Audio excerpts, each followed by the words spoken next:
aw minnu bɛ ka lajɛ nin wagati in na Mali kɔnɔ Mali kɔ kan Mali kunnafoni bɔlɔlɔsiraw fɛ aw bɛɛ fɔlen don ka da aw ka wagatiw cogoya kan aw bisimila bi an ka jɛmukan kɛnɛ kan jɛmukan min ni an b'a wele ko bɛɛ ka kuma plateau sanfɛ an bɛ weleli bila an ka jamana kodɔnnabaw ma maa minnu kɔni bɛ fɛn caman kɔni faamuya u kana an ka jɛ ka masala fɛn caman kan ni o bɛ tali kɛ jamana kɔnɔna kunkanko kow la fo ka taa se jamana ɲɛtagali o kow ma o de hukumu kɔnɔna la bi an ka wele kɔni sela maa dɔ kɔni ma min ni a bɛ wele ko Pape Diallo ale kɔni ye maaba ye min wililen don ka jɔ kosɛbɛ fɛn min ye parti min ni a bɛ fɔ ma ko quartier général de la révolution o maaba ye ale ye bi an n'ale de bɛna masala an bɛna kuma mun de kan o de ye an ka jamana premier ministre kura ni o ye général de division Abdoulaye Maiga ani politique tɔn maaw kɔni taara ka ɲɔgɔn ɲɛ kɛ an bɛna masala o kow de kan o kama an bɛ foli di an ka invité ma Monsieur Diallo i ni ɲantuma donc Mariam Diallo b'i fo foli diyara an ka weleli la n bɛ Mali kunnafoni a jawara la n'a yɛrɛ sɔrɔ kɛnɛ kan o ye ma damu ye sɔndiya don n bɛ foli kɛrɛnkɛrɛn ka ɲɛsin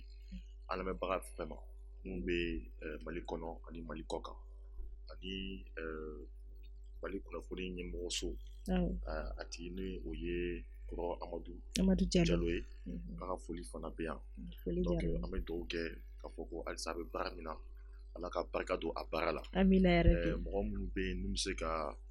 dɛmɛ fana lase Mali kunnafoni ma o bɛ diya n ye kosɛbɛ u fɛ u ka dɛmɛ lase dɛmɛ fana bɛ bɔ yɔrɔ min na u bɛ dugawu kɛ o dɛmɛ fana ka yiriwa o sɔrɔ fana yiriwa olu fana yarabi ama donc o foli de bɛ n bolo o diyara n ye k'a fɔ ko an bɛna n da don babu min na Ala ka kɛ sababa ye amina yarabi o kama Monsieur Diallo i ni ce i ka nin folikan ani ka nin kumakan sanuman na ka na an yɛrɛ yɔrɔ o diyara an ye kosɛbɛ bi an bɛ an ka jɛmukan de kɛnɛ kan an bɛ min wele ko bɛɛ ka kuma an ka wele sera i ma bi an bɛna masala mun wɛrɛ kan o tɛ dɔwɛrɛ ye an ka jamana premier ministre ni o ye général de division Abdoulaye Maiga ye ani an ka jamana politique tɔn maaw kɔni ye ɲɔgɔn ɲɛ kɛ min na u sigila ka ɲɔgɔn masala donc an bɛna an da don o kumaw de la ɲininkali fɔlɔ min bɛ an bolo o de ye ka sɛmɛ i la e yɛrɛ hakilina ye mun de ye an ka jamana premier ministre ani parti politique maaw ka ɲɔgɔn ye o la e yɛrɛ hakilina jumɛn de b'i la hakilina min bɛ ne bolo a la n'i ye jateminɛ kɛ i b'a ye premier ministre kura min bɛ an bolo sisan ni o ye général ye Abdoulaye Maiga ale nana dɔ de nɔ labila ni o Choguel Kokala Maiga bon ale ka fanga ale ko ye premier ministre waati min na kɔfɔli fanba ko ye min ye o ye k'a fɔ ko ka sigikafɔ kɛ ni mɔgɔ ye walima ka parti politique fara ɲɔgɔn kan ko a ka baara fanga ma se ka bonya o kɔnɔna na kosɛbɛ bon an y'a ye k'a fɔ ko Abdoulaye Maiga premier ministre donc ale nalen a ye sira caman tagama i b'a ye a ye diinɛ ɲɛmɔgɔw a y'u sira tagama a taara au conseil islamique la a taara chrétienw ka ɲɛmɔgɔso la voilà donc a taara yɔrɔ caman a taara énergie du Mali mɔgɔw fana rencontré donc a taara tuguni a taara parti politique mɔgɔw fana rencontré donc an bɛ se k'a fɔ ko ni kun ye mun ye o ye a bɛ fɛ ka baara min boloda jamana kɔnɔna na a kana kɛ k'a bɛrɛ ale kelen ka hakilina dɔrɔn ma mais a ka se ka tɔw fana k'u kɔnɔnataw dɔn k'u hakilinataw dɔn o kumana ni o falen min kɛ u mana bɛn min kan n'u y'a labaara a ka ca Ala fɛ o bɛ kɛ ko barikalen ye ko min bɛ se ka jamana in bɔ ni degunba in kɔnɔna na donc u ka sigi kɔnɔna na u dala sera fɛn ma kosɛbɛ min bɛ tali kɛ élection ko kun kan ani transition bɛna kuncɛ cogoya mun na donc hakili la u ma bɛnkanw sɔrɔ mais o ye siraw yira ɲɔgɔn na ka kuma datigɛ ka yira ɲɔgɔn na donc bakurubaya la o de kɛra donc a bɛ fo o baara la ka d'a kan hali a taara minnu sɛgɛrɛ n'o ye parti politique ɲɛmɔgɔw ye olu yɛrɛ y'a ye k'a fɔ ko ko depuis a ma kɛ premier ministre ye a bɛ ministre de l'administration territoriale la tuma min na a bɛ mɔgɔw lamɛn kuma bɛɛ a bɛ sigikafɔ kɛ ni mɔgɔw ye bon an yɛrɛ quartier général de la révolution an ka jateminɛ kɔnɔna na n'i bɛ sɛbɛn ci k'i b'a fɛ i ni ministre ka ɲɔgɔn ye ale ka ministère o bɛ ministère kɔnɔ n'i ye gafe ci u ma waati k'i mago b'o u la u bɛ dayɛlɛ i ye voilà donc an bɛ se k'a fɔ ministre min don a dayɛlɛlen don faso jama bɛɛ voilà donc a bɛ fo baara la donc bɛ se ka hakilina min fɔ i ka ɲininkali la o de ye nin ye. Ok, faamuyali sɔrɔ la an b'a jigiya fana ko an lajɛbagaw olu bɛ ka faamuyali sɔrɔ nin jaabi ninnu o kɔnɔna la. O kɔfɛ monsieur Diallo question filanan bɛ an bolo o de ye ka sanga ni an ka jamana minisiri ɲɛma ani parti politique maaw kɔni ka ɲɔgɔn ye okumu kɔnɔna ye. A yirala k'a fɔ politique tɔn maa ɲɛma 11 bɔɲanko kun minɛlen don a bɛ kalo dama dama bɔ. Olu bilala ka bɛn ni wagati kelen ma ni okumu kelen kɔnɔna o kɔnɔna la fana na. Waleya min kɛra a fura kosɛbɛ an ka jamana parti politique maa caman fɛ mɔgɔ caman ye a fɔ ko min kɛra a ɲɛna ka da k'a laɲini kun kɛra wagati caman ka se ka u bila liberté provisoire kɔnɔ nka a ma se ka kɛ nka a kɛra ka bɛn ni nin wagati kɔnɔna ye nka e yɛrɛ bɛ se ka mun fɔ o ko la. Ka bɛn ni politiki mɔgɔ 11 minnu bɛ yen ni olu kun minɛna ni u labilala d'abord u minɛna waati de kɔnɔ i b'a ye k'a fɔ ko a kun fɔra k'a fɔ ko gɛlɛya dɔ talen don walima bɛnbɛnbɛn dɔ talen don k'i ɲɛsin an ka jamana ɲɛmɔgɔ ma walasa an ka jamana bɛ se ka firi cogoya min na walima ka bila jugu minnu ɲɛsinnen don an ka jamana ma ka an ka jamana kɛ olu sago ye donc o waati kɔnɔna de la décret taara conseil des ministres la k'a fɔ ko min ye politiki mɔgɔw ka politiki baara ye ko k'a sonsori ka d'a kan siga kelen don politique kunda ambassade dɔw walima dɔw bɛ ka nafolo ta jamana kɔ kan o di politique mɔgɔ dɔw ma cogoya min na u bɛ se ka fereke ni ɲagami kɛ jamana kɔnɔna na donc o hukumu kɔnɔna de la ɲɔgɔnye dɔw de kɛra parti politique ɲɛmɔgɔ dɔw ni ɲɔgɔn cɛ donc tɛgɛ taga da u kan ka d'a kan u kun bɛ sariya tigilamɔgɔ u bɛ walima minnu bɛ sɛgɛsɛgɛli kɛ lakana hukumu sira fɛ donc olu ka siga kɔnɔna na donc o ye tɛgɛ da olu kan donc o kelen i b'a ye k'a fɔ ko maa minnu bɛ yen ni olu minɛna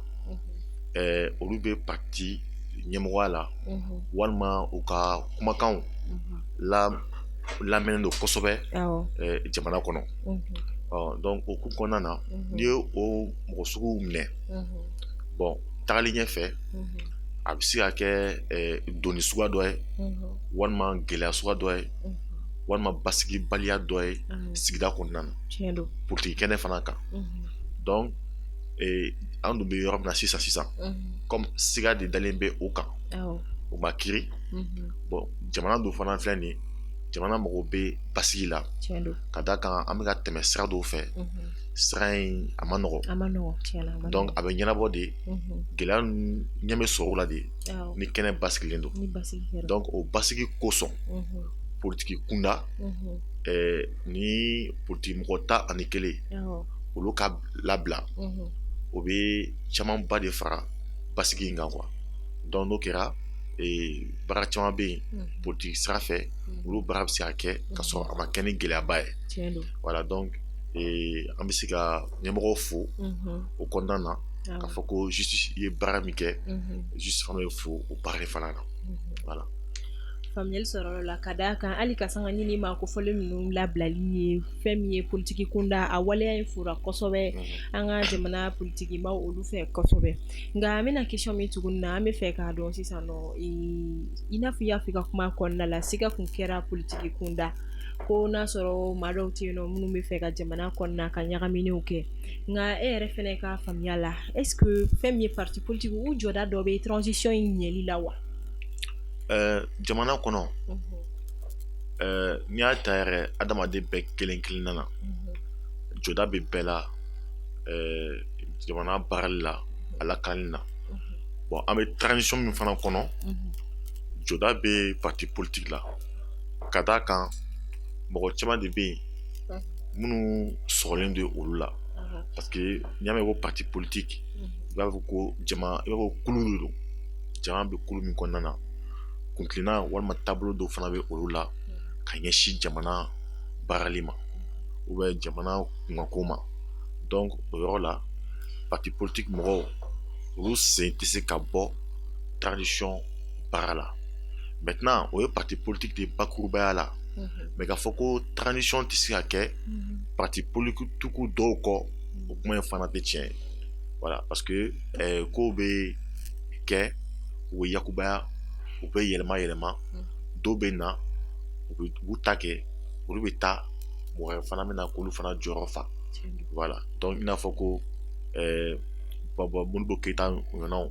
olu nana waati dɔ kɔnɔ jamana kɔnɔ olu y'u ta kɛ olu taara Musa Tarawele nana démocratie fɛnw fana nana donc labanni yɛrɛ la IBK nana Ala ka nana a taara donc bɛɛ bɛ taa mais fɛn min bɛ to o de ye jamana ye. I ka ɲɛfɔli la i ye a yira k'a fɔ parti politique ni o ye fanga ɲini tɔnw ye adamaden kelen-kelenna bɛɛ lajɛlen jɔda dɔ bɛ jamana dilanliko la i n'a fɔ parti politique fana jɔda bɛ a la nka a tɛ i n'a fɔ ni parti politique dɔw de ma sɔn ko a tɛ ɲa o la o faamuyara nka e yɛrɛ bolo sisan nɔ parti politique jɔda bɛ se ka kɛ jumɛn ni jumɛn de ye transition in yɛrɛ ka réussite o la.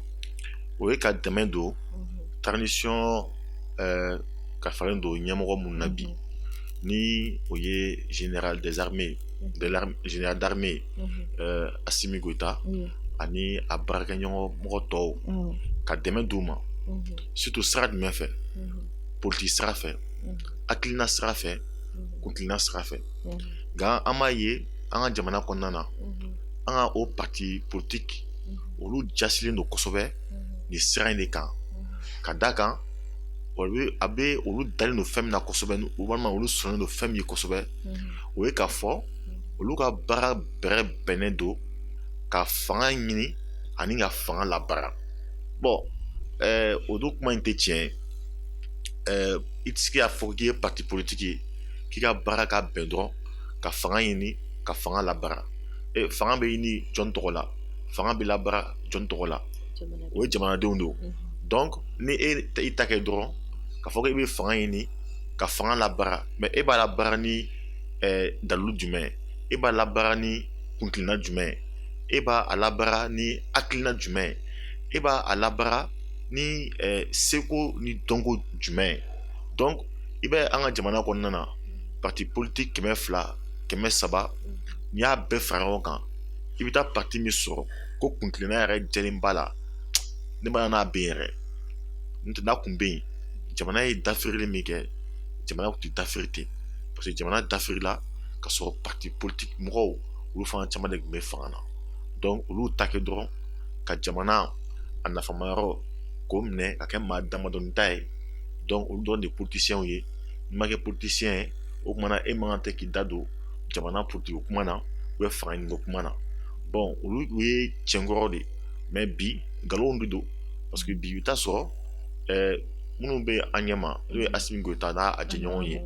i b'a ye san damadɔni kɔnɔ u sera ka lakanako lasabati cogoya min na k'an ka sɔrɔsiw bila minɛn min kɔnɔ san 40 minnu tɛmɛna o baara ma se ka kɛ olu n'u fana filɛ nin ye politique mɔgɔ kun tɛ u kun bɛ kɛlɛ de la kungo kɔnɔna na u b'a ye k'a fɔ ko jamana na dafiri ka d'a kan a bɛ politiko kun min kan n'u ma o minɛ o kumana a tɛna ɲɛnabɔ donc u y'a minɛ u ma se ka a bɛɛ ɲɛnabɔ mais u sera ka dɔ kɛ donc u b'a yira k'a fɔ ko politiki tɔn dɔrɔn tɛ se ka kɛ k'a fɔ ko ni parti politique tɛ ko jamana tɛ jɔ o kuma in tɛ tiɲɛ ye parce que i bɛ taa ye k'a fɔ ko jamana caman bɛ yen ni Chine yɛrɛ ta k'a lajɛ parti politique ma caya ye yen parti kelen de bɛ yen parti communiste chinois o parti yɛrɛ fana filɛ nin ye o bɛ état yɛrɛ fana sanfɛ voilà donc jamana bɛɛ ni a ka réalité de don a ɲɛnamaya cogo de don donc jamanadenw de bɛ jateminɛ kɛ san cogoya min na u bɛ se ka minɛn ɲini minɛn min bɛ se ka kɛ sababu ye ka jamana in labaara quoi donc o yɔrɔ la an bɛ se ka min fɔ parce que quartier général de la révolution an yɛrɛ ka jate yɛrɛ kɔnɔna na ni parti politique fɛn fɛn yɛrɛ bɛ yen parti politique ko yɛrɛ a bɛɛ kan ka lajɛ sira wɛrɛ fɛ min tɛ nin sira in parce que i b'a ye ni système min filɛ nin an bolo a ma bɔ an yɛrɛ fɛ yan a ma miiri an yɛrɛ fɛ yan an y'a ye tubabuw de fɛ yen ka a ɲɔgɔnna fana ladege an fɛ yen tubabuw dun filɛ nin ye u labɛn cogo u n'u ka ɲɛnamaya kɛcogo o ni anw ta tɛ kelen ye bon tubabuw yɛrɛ y'u ta kɛ o b'a sɔrɔ an yɛrɛ fana taw yɛrɛ fana tun bɛ an bolo yan ni jamana yɛrɛ tariku yɛrɛ ta k'a lajɛ ka sanga ni kurukafuga ye kurukafuga charte min tun bɛ o kunna o charte in kɛra o donc mɔgɔw tun bɛ yen o jamana tun bɛ labɛn o jamana tun bɛ baara mais parti politique ninnu tun tɛ yen voilà mais u nana ka n'o ko in de bɔsi ka bɔ an bolo an t'a dɔn an ma kɛ tubabu ye an ma kɛ farafin ye an ma k'an yɛrɛ de ko bɛɛ taara k'an to voilà donc u b'a fɔ cogo a kɛra tununi ye donc ko sodɔn yiridɔn ko yɛrɛdɔn ni ɲɔgɔn tɛ yen donc an k'a lajɛ an yɛrɛ ka jamana kɔnɔ mun de kun dilannen bɛ yen n'i y'o ta k'a lajɛ i b'a ye k'a fɔ ko hali an ka dugutigiw n'u sigilen bɛ cogoya min na an b'o ladege yɔrɔ si o labɛnna an ka jamana kɔnɔna na ka bɛn ni an ka ɲɛnamaya tagabolo ye donc an ka seko n'an ka dɔnko ye yanni an ka ko in bɛɛ kɛ élection ni fɛn ninnu ye munna an tɛ fanga don ka barika don an ka dugutigiya ninnu na ni olu parce que quartier général de la révolution yɛrɛ kɔnɔna na projet dɔ tun bɛ an bolo laɲini dɔ tun bɛ an bolo o kun ye mun ye o kun ye ka dugutigiw k'olu kɛ jamana cakɛdaba minnu bɛ yen o bolofara yɛrɛ dɔ ye i n'a fɔ u b'a fɔ cogo ko institution de la république assemblée nationale ye institution ye cogoya min na gouvernement ye institution ye cogoya min na donc an fana bolo chefferie traditionnelle n'o ye dugutigiya ye o fɔla kun ka kɛ institution ye donc n'i y'o kɛ institution ye bon i b'a ye ni dugutigi ka kɛ parti politique mɔgɔw ninnu ka directeur de campagne ye élection waatiw na non o y'a bolo o directeur de campagne la dɔrɔn ale yɛrɛ bɛ kɛ sigida kɔnɔ ɲɛmɔgɔ fɔlɔ ye i n'a fɔ ko n'i bɛ taa togodaw la i bɛ dugutigi fanga ka bon cogoya min na a ka yiriwa a ka walakata an ka jamana bɛɛ kɔnɔna na an k'an titi o kan walasa an ka se an ka jamana labaara n'o ye donc o de y'a to an tɛ an yɛrɛ sɔrɔ kosɛbɛ hali jamana yɛrɛ bɛ ka baara minnu kɛ politique ko kun kan i t'a sɔrɔ quartier général de la révolution o ni an ka kuntilenna tɛ hali ɲɔgɔn ɲɛ sira la voilà donc an bolo an bɛ sosan na bon mɔgɔ tɔw bɛ sogo tɛrɛmɛ na quoi mais sigikafɔ o de damu ye donc n'o kɛra a bɛ se ka kɛ ni ɲɛmɔgɔ n'an sera ka ɲɛmɔgɔw k'u lasɔn anw ka taabolo ni anw hakilinata ma bon a bɛ se ka kɛ ɲɔgɔn faamuya fana bɛ se ka bonya o sira fɛ donc an ka dugawu kun ye min ye dugutigi ko in ka don ba la bon récemment an y'a ye k'a fɔ ko loi dɔ votera assemblée kɔnɔ ka ɲɛsin dugutigiya ko in ma o kɔrɔ ko jamana ɲɛmɔgɔ hakili bɛ dugutigiya in na nka a baara bɛ ka kɛ cogoya min na o baara in tɛ kɛ saba ye ka d'a kan an bolo kun man tɛ ka digi kuntigi kɔ bon a bɛ waati caman bɔ an bɛ bɔ ka bin na ni wulikajɔ la cogoya min na sariya ka se ka ta jamana kɔnɔ ka ɲɛsin dugutigiya barikali ma ka fanga don a la bon an ɲɛ b'a la nin ko in kɛra bon anw ma ɲininka hakilila fana dugutigiw fana u ma wele fana k'u ɲininka bon sariya kɔni taara ten bon an yɛrɛ t'a dɔn fɛn min yɛrɛ bɛ sariya kɔnɔna na nka an dalen b'a la k'a fɔ ko fɛn min bɛ sariya kɔnɔ o ni anw ka taabolo walima anw hakilinata olu tɛ ɲɔgɔn sɔrɔ ten awɔ. Ok, ka sanga n'i ka ɲɛfɔliw ye a faamuyara k'a fɔ i ye a yira k'a fɔ walasa an ka maraw fana bɛ se ka ɲa an ka jamana bɛ se ka gouverner ka ɲa cogoya min na o tɛ se ka kɛ an ka to ka taa an bɛ tagabolo min kan mɛ f'an ka miiri ka kɔrɔlen dɔw to an bolo ni o ye ka dugutigiya o ni an ka ladala ko caman k'olu don ba la i n'a fɔ an ka ladala ɲɛmaa caman ka olu fana hakilinaw ta ka baara kɛ ni olu ye i n'a fɔ tubabuw y'a kɛ cogo min bɛ ɲa o ma u ye baara kɛ ni o de ye wa anw bɛ cogo min na kɔrɔlen ni maraw kun ka ɲi ni fo bɛ cogoya kun ka ɲi nɔ an ka o dɔ fara an boloda la nka maintenant ne bɛ fɛ ka a dɔn e yɛrɛ y'a fɔ i ka kuma kɔnɔna la ko fɛn min ye quartier général de la révolution ni o ye aw ka jɛkulu ye aw ka laɲini kun ye nin de ye nka a bɛ i n'a fɔ gouvernement ye min ta walima charte kura min kɔni voté la ani aw ta in ti ɲɔgɔn sɔrɔ kosɛbɛ nka e dalen b'a la ko aw ta in ni aw wulila ka ɲɛfɔliw kɛ ka walawalali kɛ mɔgɔw ye a bɛ se ka faamuya wa. Voilà donc o yɔrɔ de la i kun ye ɲininka min na parti politique jɔyɔrɔ de kun ye ninnu ye parti politique de kan ka nin laɲini sugu ninnu ni baara sugu ninnu parce que surtout que dɛmɛ bɛ don olu ma u fanga ka bon olu de kan ka nin labɛn kosɛbɛ ka kɛ dɛmɛ walima hakilila yirali ye ɲɛmɔgɔw ma k'a fɔ ko a ye nin ko in kɛ a ye nin ko in kɛ nka olu bɛɛ tora bolo kɔrɔsilen k'u ɲɛsin dɔrɔn fanga ko in gansan dɔrɔn de ma donc o y'a sɔrɔ an minnu bɛ quartier général de la révolution kɔnɔna na a bɛ depuis 1er janvier fo bi an ni dugutigiw nin y'a kalo 11 ɲɔgɔnna ye walima kalo 12 a ma daga fɔlɔ an ni dugutigiw bɛ nin baara la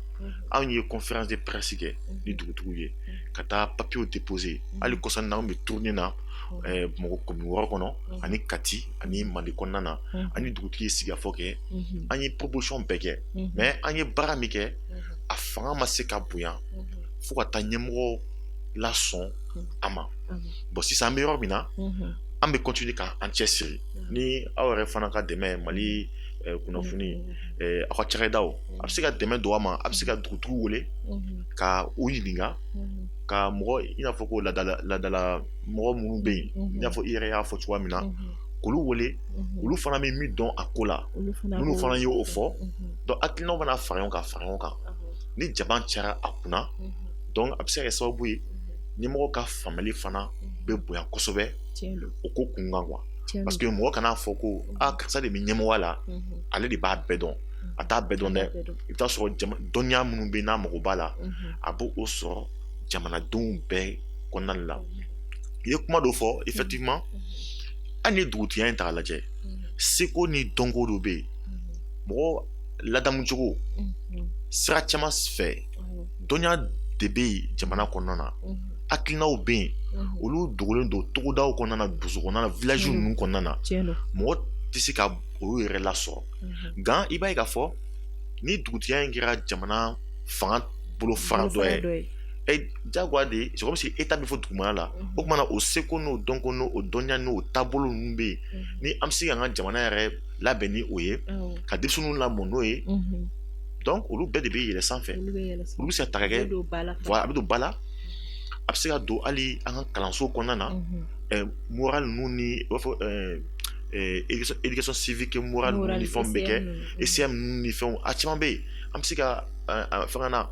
i b'a ye par exemple kɔsani na an bɔra mission dɔ la Cuba an ye k'a fɔ ko Cuba balo ye fu ye siyɔrɔ ye fu ye kɛnɛya ye fu ye kalan ye fu ye marabolo dɔ kɔnɔ wa bɛ fan bɛɛ fɛ Cuba fan bɛɛ a fan bɛɛ bɛ ten de donc an y'o ye an dabali banna parce que an bɛ duguba kɔnɔna na logement ko kuma de bɛ yan hali logement sociaux u b'a fɔ ko logement sociaux mais logement sociaux in tɛ logement sociaux tɛ o i b'a sara de fu kɔni tɛ Cuba n'i ye banabagatɔ ye n'i sera dɔgɔtɔrɔso la diyagoya de dɔgɔtɔrɔ ka a tɛgɛ da i farikolo kan fɔlɔ ka f'i ɲɛna ko karisa ne ye dɔgɔtɔrɔ karisa ye ne ni n baarakɛɲɔgɔn minnu bɛ yan an nana de ka na i ta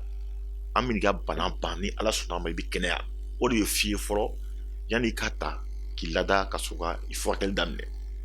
o dun bɛɛ ye fu ye bon anw fɛ yan n'i man kɛnɛ n'i sera dɔgɔtɔrɔso la dɔgɔtɔrɔkɛ bɛ ɲɛ ko tige bɛ min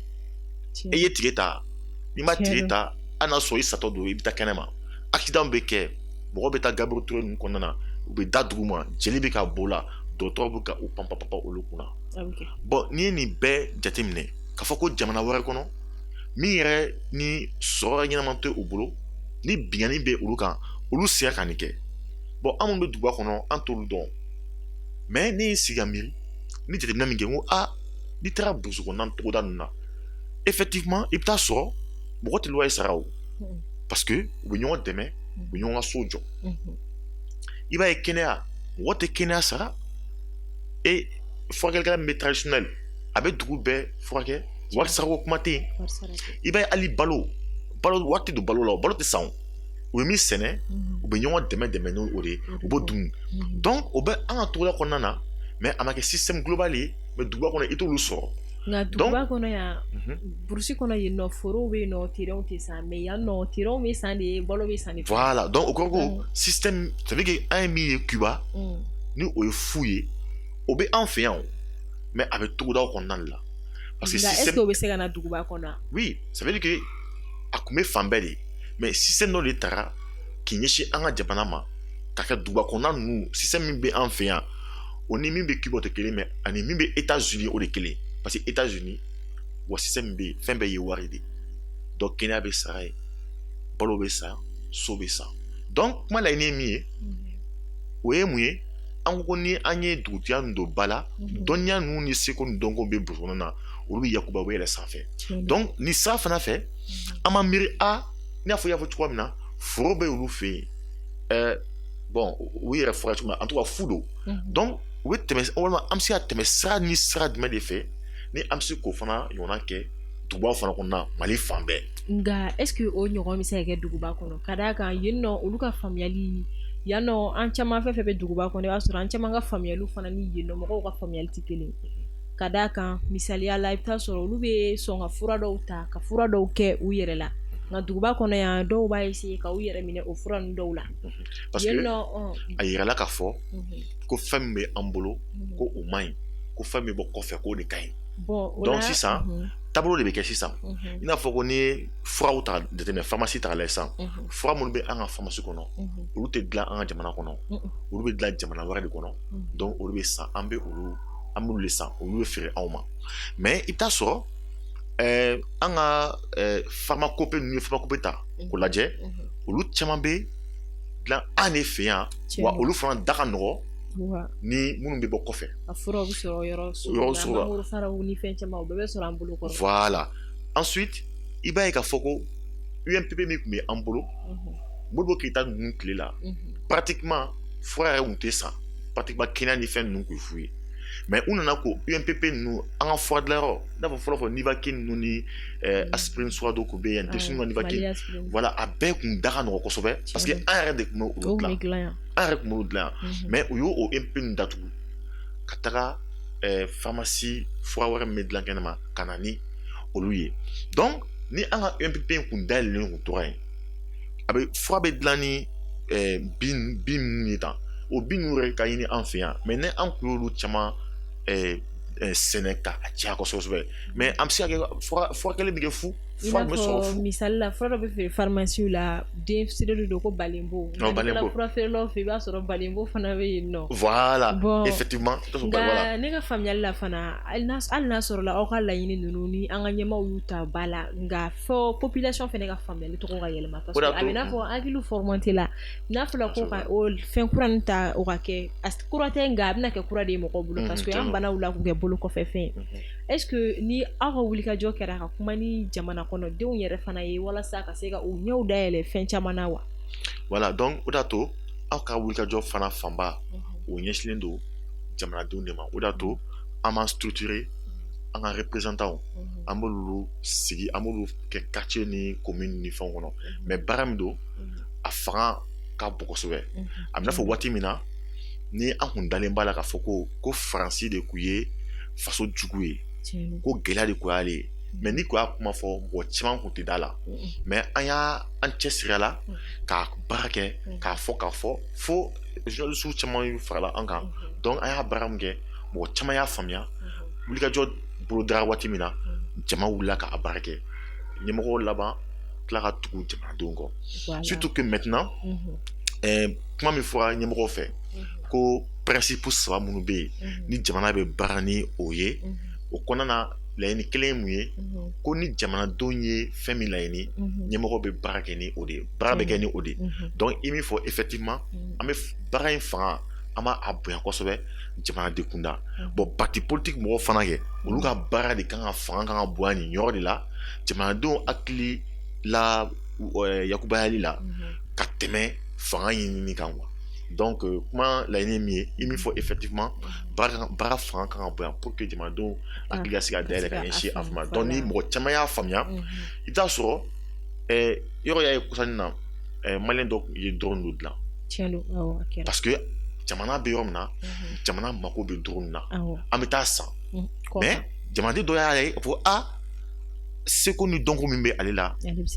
ale bɛ se ka dɔnniya min b'a la ale bɛ se ka ɲɔgɔnna dilan donc ni jamana mako jɔra fɛn fɛn na da la k'a fɔ ko jamanaden dɔ bɛ sɔrɔ min tɛ président ye min tɛ député ye min tɛ ministre ye min bɛ se k'a dilan ka bila jamana ye voilà. Bon voilà o kuma la faamuyali sɔrɔla o la nka i y'a yira k'a fɔ ko parti politique ka baara fana kan ka bonya o la bon an tɛ se ka fɛn fɔ parti politique ma u ka baara la nka an y'a ye k'a fɔ an ka jamana kɔnɔna la kɛrɛnkɛrɛnnenya parti politique ka wulikajɔ ka bon fanga ɲini wagatiw de la u bɛ wulikajɔw kɛ ka maaw kɔni lasɔn u yɛrɛ ye o wagatiw de la nka ni a fɔra fana ko jigi ka da u kan nin sira ninnu dɔw fɛ a bɛ sɔn ka gɛlɛya dɔɔni ka d'a kan a ka gɛlɛya an ka jamana kɔnɔna la i ka parti politique ye k'a fɔ k'u bɛ wuli ka jɔ ka taa nin sira ninnu dɔw fɛ hali fanga ɲini wagati la u bɛ kuma caman fɔ nka kuma minnu ni u caman tɛ bɔ a sira fɛ o kama fɛn min ye laɲini ye ne kɔni ka hakilina la wa n b'a jigiya fana ma caman bɛ a ye ten tɔ fɛn min ye wulikajɔ de kan ka bonya ka se ka jamanadenw la faamuya ni jamanadenw y'a laɲini kɛ i n'a fɔ i y'a fɔ cogoya min na jamana ɲɛmaaw bɛ a minɛ ka baara kɛ n'a tɛ taa jamana kɔni ka sira jugu o fɛ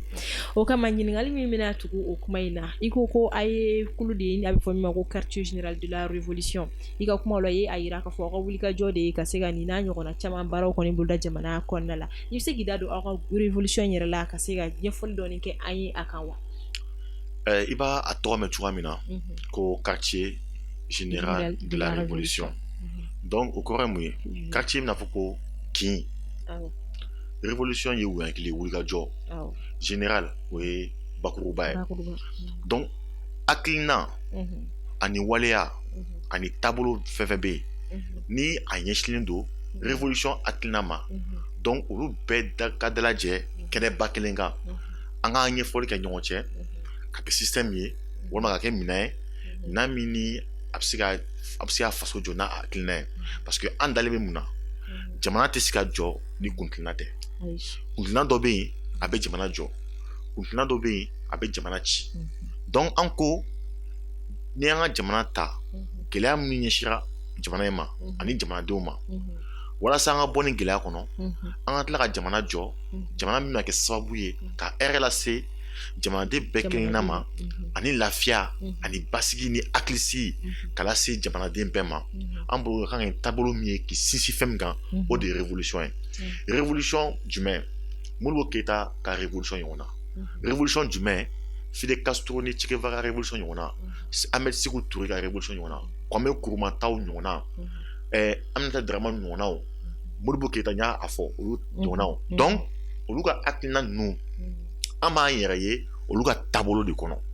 maintenant an ɲɛ b'a la a caman bɛ yen olu tɛ yan bilen ka d'a kan ni bana ma min ka ko min lase i t'a sɔrɔ si kɔrɔbaya ka se hakɛ dɔ ma donc olu bɛ ka tunu dɔɔni mais u ye hakilina min kɛ ka jamana in kɛ jamana in ka jɔ ka ɲa o hakilina in bɛ ka tunu dɔɔni an ka génération mɔgɔw o ni minnu fana bɛ yen minnu ka dɔgɔ ni anw fana ye olu ma o sira in sɔrɔ ka ca ka ɲa donc an bɛ kɛ mun ye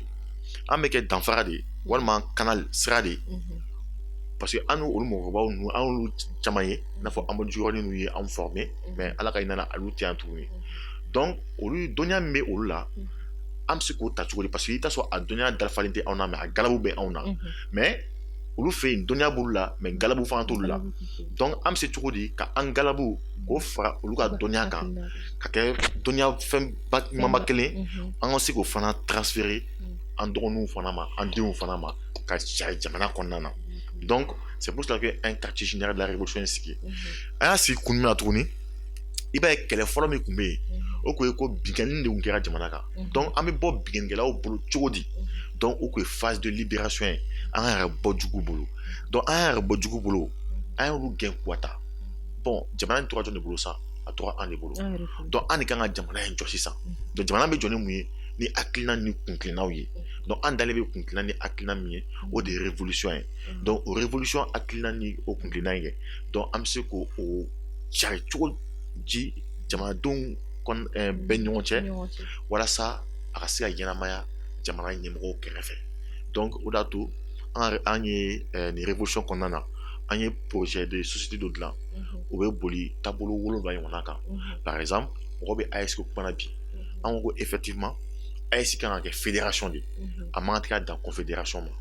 frontière fɛn fɛn bɛ yen Mali ni Burukina ni Niger ni ɲɔgɔn cɛ o danfara in ye o kan ka wuli ka bɔ yen parce que tubabuw de ye o frontière ninnu ta ɲɔgɔn cɛ ka an fara n'an fara la o b'an kelen minɛ mais n'an fara ɲɔgɔn kan i n'a fɔ bi AES sɔrɔsiw olu kelen k'u fara ɲɔgɔn kan fangaba de b'u la u bɛ ka se ka dankari juguw la donc n'an fara ɲɔgɔn kan an bɛ barikaba de sɔrɔ donc hali élection ko kuma an ko élection ka kɛ Mali kɔnɔ walima a ka kɛ Burukina walima a ka kɛ Niger an tɛ o tɛ anw ka kuntilenna o tɛ anw ka laɲini ye an bolo ni élection kan ka kɛ de ni fédération sigira tuma min na ka jamana ɲɛmɔgɔso état kelen bila kunna tuma min na donc an bɛ sɔrɔ ka élection fédérale kɛ ka président dɔ sigi o AES fédéral in kunna AES bɛɛ kunna donc n'o sigira tuma min na après an bɛ sɔrɔ ka taa lajɛ jɔn bɛ sigi Mali kunna jɔn bɛ sigi Niger kunna jɔn bɛ sigi Burkina kunna i n'a fɔ ko gouverneur ɲɔgɔn na mais il faut avoir un état fédéral donc an bɛ ka taga ni o de y'a to hali ni fɛn caman bɛ jamana kɔnɔna na an tɛ k'an yɛrɛ ye a kɔnɔna na an tɛ élection ko kuma yɛrɛ la yɛrɛ de fiyewu i filɛ ka nin kuma min fɔ nin ye jamanaden caman hakilina ye nka aw kɛlen don ka wulikajɔ ni fɛɛrɛ jumɛn sabati walasa ni hakilina in bɛ se ka sinsin a bɛ se ka ta ka baara kɛ n'a ye cogo min ka d'a kan maliden caman bɛ yen nɔ élection ko kuma in ti u tulo la kuma duman ye u t'u tulo don a kɔrɔ yɛrɛ u ko ko transition ka to an kunna ka d'a kan u bɛ ka baara min kɛ ɲuman de don wa u bɛ fɛ u ka to yen fɔ wagati min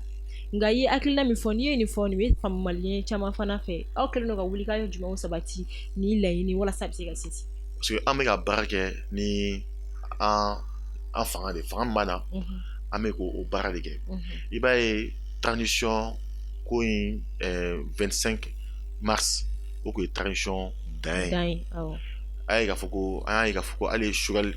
premier ministre kɔrɔ a bɔlen a ye kɔrɔfɔli min kɛ ka ɲɛsin autorité mɔgɔw ma a ko transition in kun cɛra nka dɔ farala a kan ka sɔrɔ a ma saga ale la mais don min na ale dun fɛnɛ parti politique b'a bolo a bɛ MPR la a bɛ mouvement fana kɔnɔ n'o ye M5 RFP ye bon hali n'a sɔrɔ ni ɲɛmɔgɔw ma ko sara aw la ko dɔ farala transition kundaba kan janya kan mais o tɛ aw bali a ka bɔ a ta kɛ M5 ka aw ta fɔ aw ni dun ye min ye a bɛ se ka bɔ k'o fɔ M5 RFP tɔgɔ la walima a bɛ se k'o fɔ MPR tɔgɔ la nka a don u si ma kuma o bɛɛ y'u da de maa minnu bɔra an de bɔra ka déclaration kɛ ka tila k'o communiqué tɛ k'o ci ORTM na ORTM y'a kalan a kɔnɔna na an ko transition a phase fɔlɔ kun cɛra on prend acte maintenant an ka laɲini ye mun ye sisan an bɛ min ɲini ɲɛmɔgɔw fɛ c'est que u ka jateminɛ kɛ ni élection bɛ kɛ u ka taa élection labɛn fédération kɔnɔna na AES bɛɛ kɔnɔ fɔlɔ filanan an ko parti politique yanni u ka kuma caya fanga ɲini bolo ni élection ko kuma kan u k'u ɲɛsin jamana kɔnɔ hakilina jumɛn de bɛ se ka développer ka labɛn walasa ka se ka transition ɲuman ye kun cɛ n'o ye yanni ka t'u ɲɛsin fanga ɲini cogo gansan fana ma donc o ye k'a fɔ ko hali juin i b'a ye juillet le 16 juillet le 6 juillet i ma fili confédération AES sigira Niger yann'o cɛ kalo kelen yann'o cɛ je crois mai juin kɔnɔna na an ye conférence ba fila de kɛ k'a fɔ ɲɛmɔgɔ ɲɛna ko an y'a mɛn k'a fɔ ko aw b'a fɛ ka taga confédération na o tɛ anw ka laɲini ye a ye taa fédération na a ka tila ka déclaration kɛ k'a fɔ ko conférence de Berlin min ye farafinna cɛ ci k'a sɔrɔ farafinw ta kɛnɛ kan u ye bɛnkan min kɛ o bɛnkan in a k'o wuli ka bɔ yen parce que tant que o bɛnkan in ma wuli ka bɔ yen sariya don a taara depuis 1885 ɲɔgɔnna ninnu na nka a sariya bɛ boli hali sini o de y'a to n hakili b'a la waati min na rusiw na k'u b'an dɛmɛ faransi ko Mali ye olu de ta ye rusi man tɛ k'i sen don ka na Mali ko kuma kɛ k'u pan faransi kunna parce que don min na conférence de Berlin bɛ kɛ o de kun ye bɛnkan ye wa rusi tun b'a kɛnɛ kan wa farafinna Mali ninnu ni Côte d'Ivoire dira faransi de ma o kɛra bɛnkan ye donc o sariya ni rusi dɛmɛ min don a ma rusi y'o sariya de sɔrɔ o de to faransi y'a kuma fɔ faransi ka kuma fɔ kuma ye kuma jugu ye a balila mɔgɔ caman na nka faransi ma nkalon tigɛ nin yɔrɔ la parce que o bɛnkan kɛra depuis 1884 1885 conférence de Berlin kɔnɔna na donc o de y'a to an ka taa fédération na an ka conférence de Berlin fana an ka dénoncer donc an y'o baara ninnu kɛ i b'a ye jamana kɔnɔ ni kunnafoni siraw caman tɛ anw bolo mais i bɛ taa sɔrɔ minnu bɛ jamana kɔ kan olu bɛ an lajɛ kosɛbɛ ka tɛmɛ minnu bɛ kɔnɔna na minnu tɛ jamana kɔ kan mɔgɔ caman ye an lakodɔn ni nin baara ye an ye lɛtiri fana kɛ un mémorandum yɛrɛ kɛ ka Atlas fɔ a kɔnɔna na ka tila ka lɛtiri d'a kan ka ci président ma yanni président ka taga Niger o de y'a to président ka déclaration kɔnɔna parce que an y'a fɔ a kɔnɔna na an ko a bat la confédération vive la confédération vive la fédération donc an y'o min sɛbɛn a kɔnɔna na président ye k'a fɔ ko ale bɛ ka taa baara min kɛ Niger o man di jamanaden dɔw fana ye n'o ye QGR ye donc a dun ye jaabi ninnu ye a taalen Niger a kɛlen président ye la confédération ye a ko confédération ye sira de min bɛ taa kun cɛ ni fédération ye donc anw kana kɔrɔtɔ mais an ka laɲini talen don ba la donc voilà jibi do kɔla dɔn o ye k'a fɔ ko an ye baara minnu kɛ wulikajɔ minnu kɛ ɲɛ bɛ ka sɔrɔ la dɔɔni donc